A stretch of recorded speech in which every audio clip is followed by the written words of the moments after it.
A paz de Cristo para todos e todas. Sejam muito bem-vindos a mais uma sequência de aulas da Escola Dominical.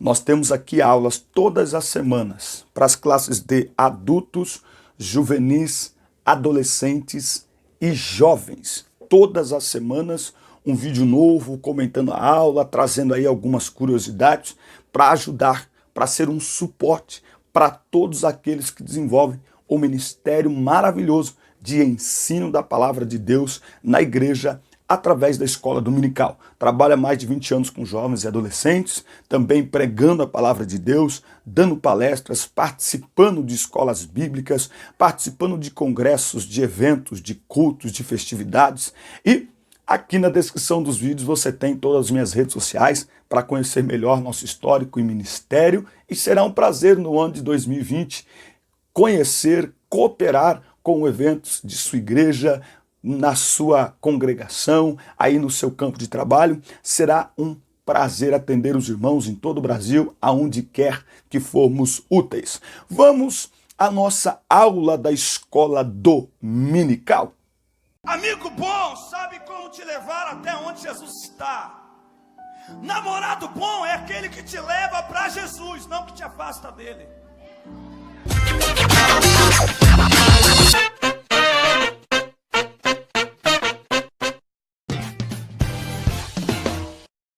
Maravilha! Lição 3, classe de jovens, o ministério de Jesus. O texto do dia está em Apocalipse 19:16. E na veste e na sua coxa tem escrito este nome: Rei dos Reis e Senhor dos Senhores. Apocalipse 19:16. Sendo o Senhor do universo, Jesus veio ao mundo para servir-nos. E fez isso através de um rico e abençoador ministério que possuía 3 grandes âmbitos: o profético, o sacerdotal e a realeza. Tá? Então, é sobre estas 3 atividades, vamos dizer assim, de Jesus, que nós vamos tratar nesta lição: profeta, sacerdote e rei. O texto bíblico está em Hebreus, capítulo 5, versículos de 1 a 10. Enquanto Jesus esteve entre nós, ele exerceu um ministério, isto é, um serviço. Né? Então, o que é ministério? Ministério é serviço. Ele mesmo deixou isso bem claro quando declarou que tinha vindo ao mundo para servir as pessoas e não para ser servido.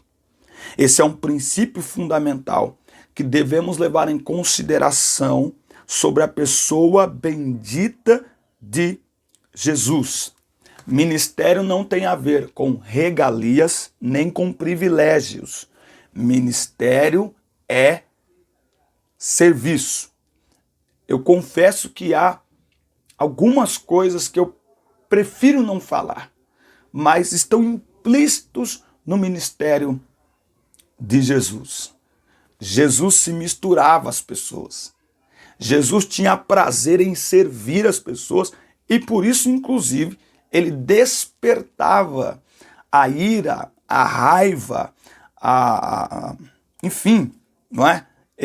Muitos líderes religiosos não gostavam de Jesus. E eu tenho a impressão que se Jesus viesse entre nós hoje, muitos líderes religiosos não gostariam de Jesus. Porque Jesus tomava café com todo mundo.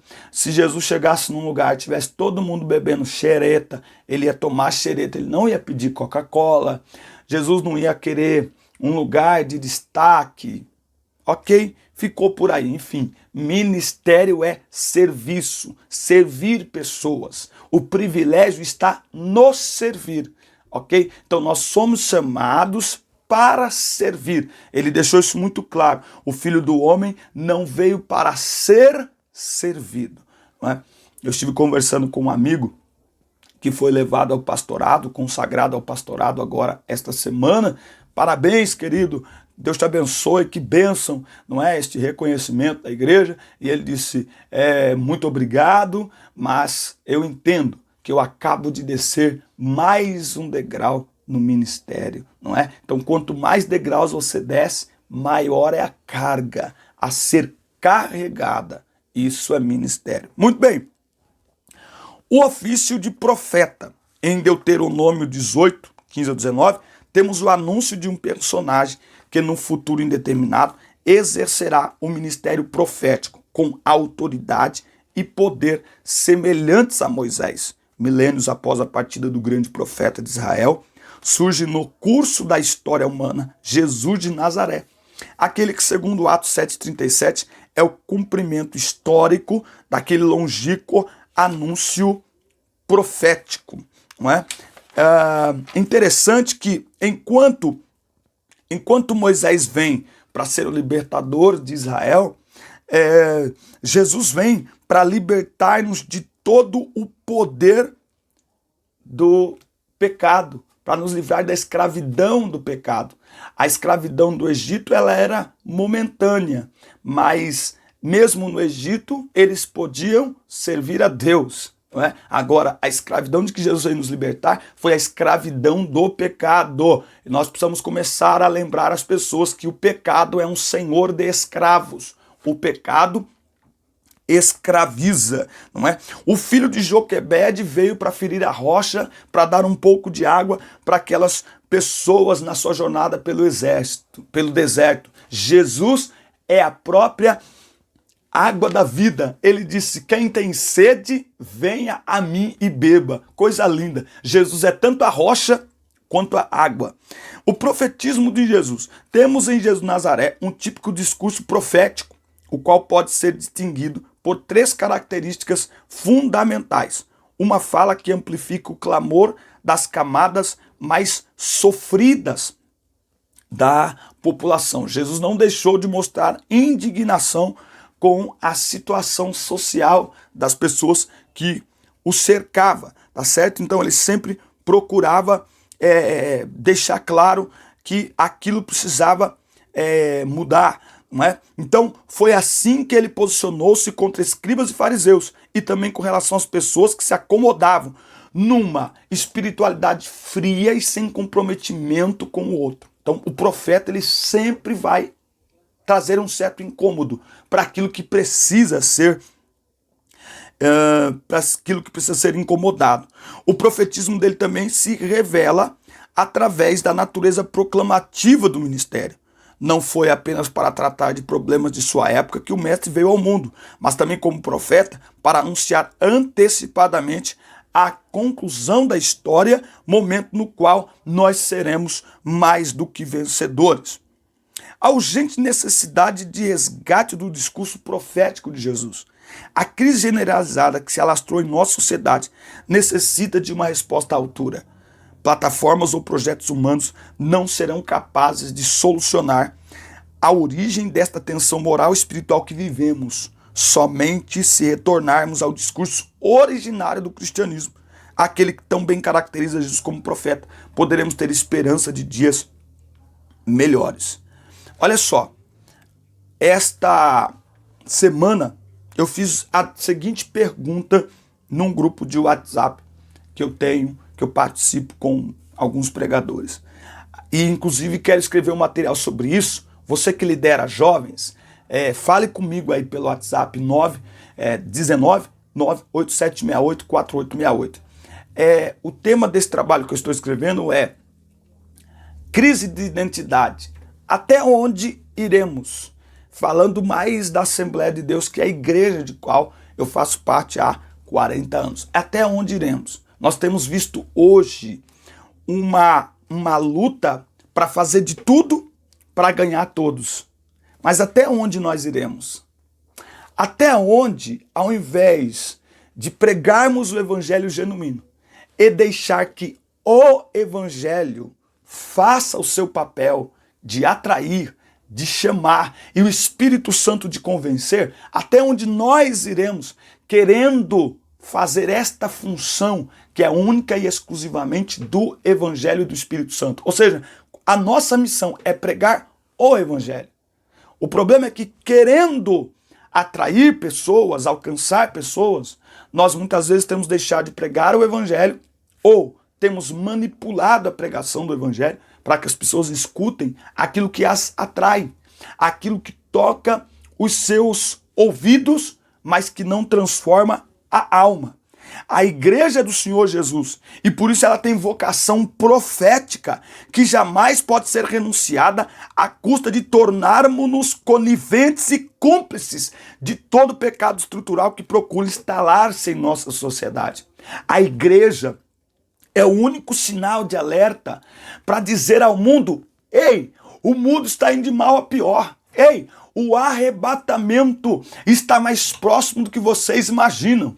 Ei, vocês estão indo para o abismo. Atenção, vocês estão indo para a morte. Ei, cuidado, a igreja é o único alarme com o qual o mundo pode contar, mesmo que não queira, mesmo que não goste. A igreja é o único alarme. Se a igreja não der o alarme corretamente, a Bíblia diz assim, ó, se o soldado der o sonido para a batalha incerto, se o sonido for incerto, como o exército se preparar para a batalha? Cada sonido, cada som, ele diz uma coisa. Cada sirene, ele diz uma coisa. É de treinamento ou é algo real que está acontecendo? A igreja é o único alarme para mostrar a real situação em que o homem se encontra, perdido, morto, condenado, escravizado sem Deus. Então a igreja precisa exercer a sua identidade profética, para que o mundo possa, então, escolher correr para Deus, correr do abismo ou continuar seguindo em direção ao abismo. Mas a igreja tem que dar o barulho certo, tem que tocar o alarme. A igreja é o alarme. Então, por que as epístolas do Novo Testamento evitam chamar Jesus de profeta? Bom, ele é sobre aquele sobre quem foram feitas as profecias do Antigo Testamento. Quando Jesus falou com os 2 discípulos no caminho de Emaús, ele os conduziu por todo o Antigo Testamento. Pedro também, quando prega lá em Atos 2, você percebe, a pregação do Evangelho é salvação pura. Ele vai lá, quando Jesus fala em Lucas 24, 27, ele percorre todo o Antigo Testamento. Ele disse a esses discípulos que eles eram tardios de coração para crer tudo que os profetas disseram, mostrando que era necessário que o Cristo padecesse e entrasse na sua glória.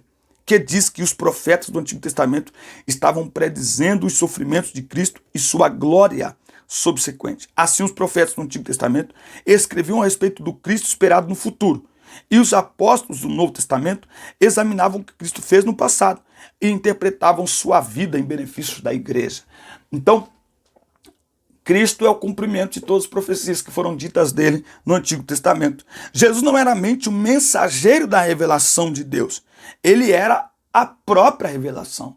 Não é? Então, no princípio, criou Deus os céus e a terra. Não é? João capítulo 2. Vamos ler João capítulo 2 para a gente não confundir João 2 com Gênesis 1. Que professor atrapalhado, mas nada melhor do que abrir a sagrada e santa palavra. No princípio era a palavra, tá com letra maiúscula. E quem que é a palavra? É Cristo. No princípio era a palavra estava com Deus e a palavra era Deus. Ele, a palavra, estava no princípio com Deus. Todas as coisas foram feitas através dele e sem ele nada do que existe tinha sido feito. Os profetas do Antigo Testamento profetizavam que a palavra haveria de vir. Jesus era a própria palavra. Por isso ele disse, eu sou o caminho, a verdade e a vida. Santifica-os na verdade. A tua palavra é a verdade. Então, a palavra do Senhor veio aos profetas, mas Jesus falou com sua própria autoridade, o verbo eterno de Deus que revelou perfeitamente o Pai a nós. Então Jesus é a própria palavra. Então os profetas falaram em nome dele. Ele fala em nome do Pai e ele fala por si mesmo porque ele é a própria profecia se cumprindo nos dias dos apóstolos. Muito bem.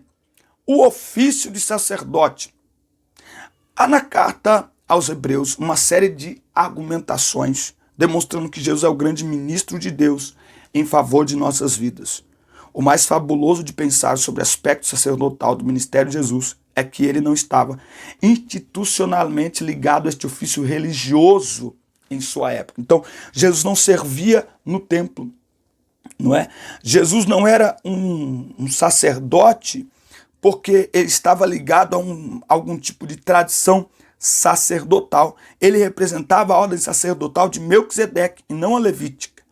Enquanto a última ratificava a lei, apontando para nossas falhas e iminente condenação, a primeira anuncia a graça, sempre ressaltando o amor e a misericórdia que nos acompanham. Então Jesus não estava preso a ritos, por isso que ele acabou gerando atritos entre aqueles que pensavam apenas em relação à ordem levítica do sacerdócio. Mas Jesus, ele é sacerdote segundo a ordem de Melquisedeque, mais fundamentado em graça e misericórdia. Por isso que ele tocava em pessoas que ninguém queria tocar, ele falava com quem ninguém queria falar, ele deu voz às mulheres que eram segregadas naquela sociedade, exatamente para mostrar graça e misericórdia.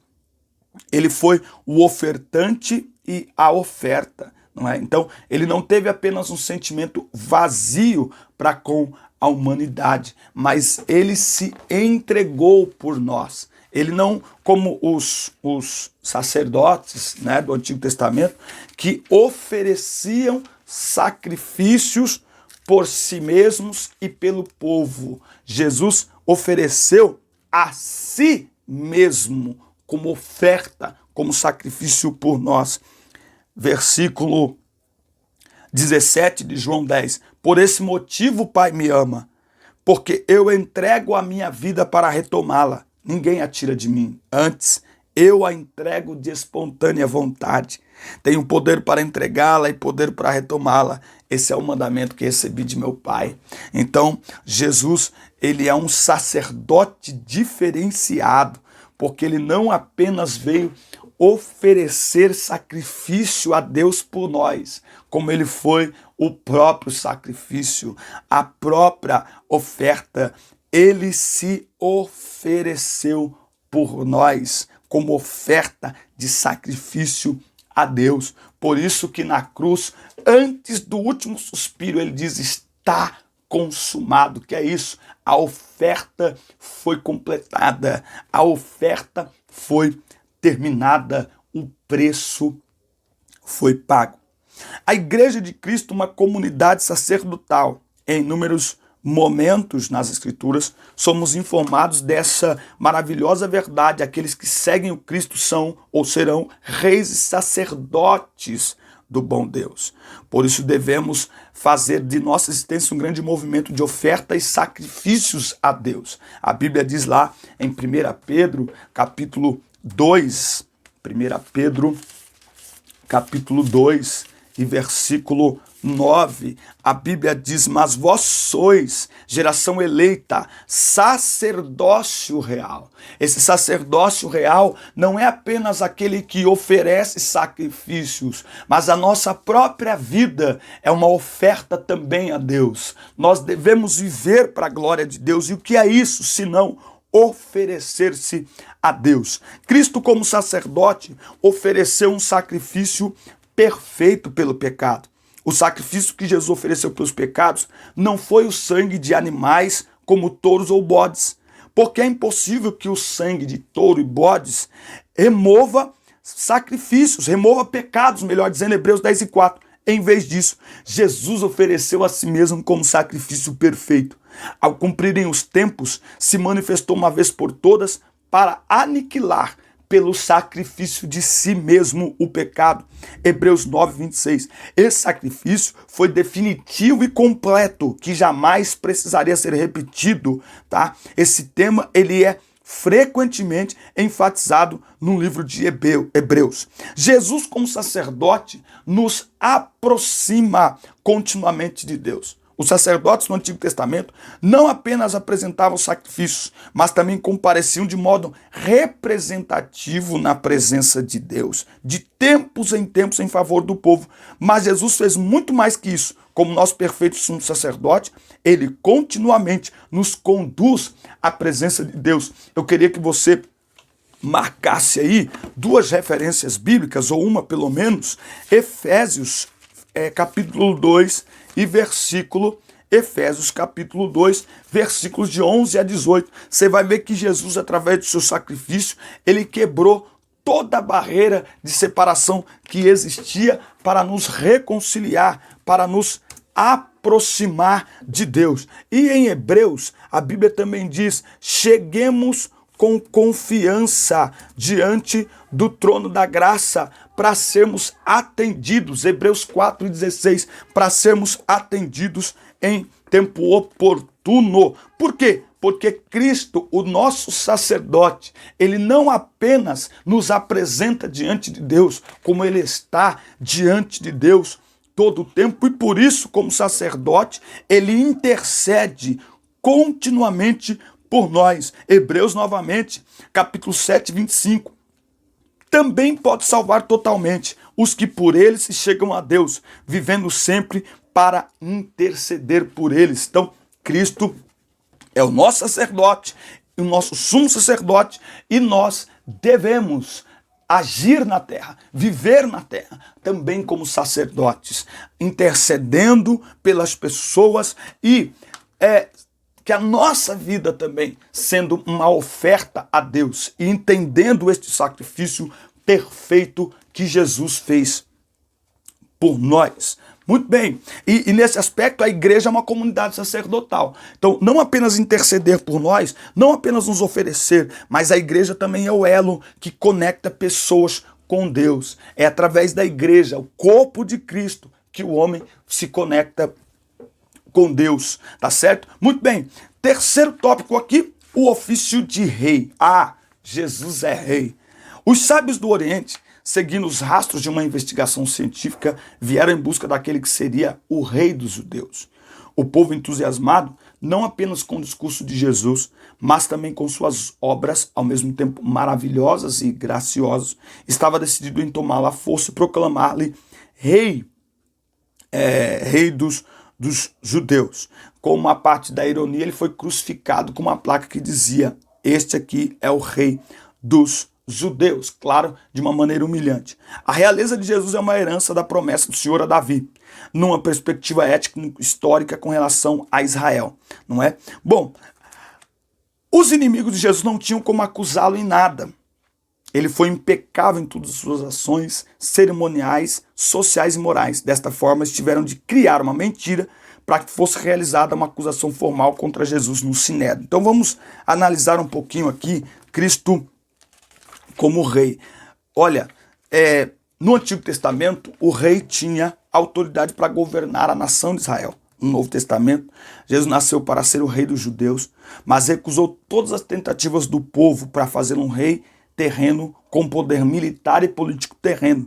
Ele disse a Pilatos: o meu reino não é deste mundo, e por isso ele frustrou e decepcionou a expectativa de muita gente. Se o meu reino fosse deste mundo, os meus ministros se empenhariam por mim, para que não fosse eu entregue aos judeus. Mas agora, o meu reino não é daqui. Mesmo assim, Jesus de fato tem um reino, cuja vinda ele anunciou em sua pregação. Ele é de fato o verdadeiro rei do novo povo de Deus, não é? Então, ele não é apenas o rei dos judeus, ele é rei dos reis e senhor dos senhores. Bendito é o rei que vem em nome do Senhor. Por isso, após a sua ressurreição, Deus Pai deu a Jesus muito mais autoridade sobre a igreja, sobre o universo, fazendo-o sentar à sua direita nos lugares celestiais, acima de todo principado e potestade, poder e domínio, e de todo nome que se possa referir, não só no presente século, mas também no vindouro, e pôs todas as coisas debaixo dos pés, e para ser o cabeça de todas as coisas,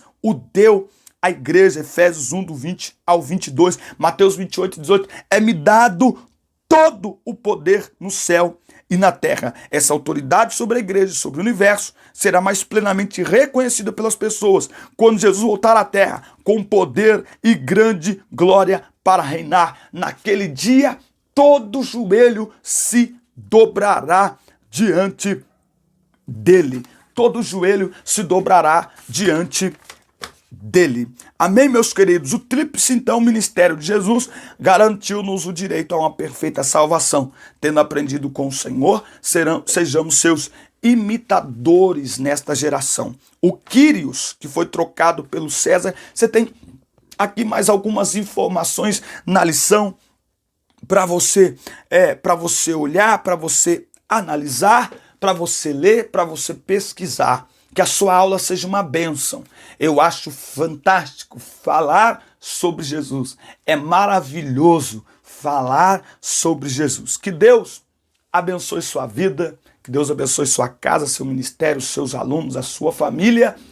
Fique conosco, inscreva-se no canal e até a próxima aula. Deus abençoe.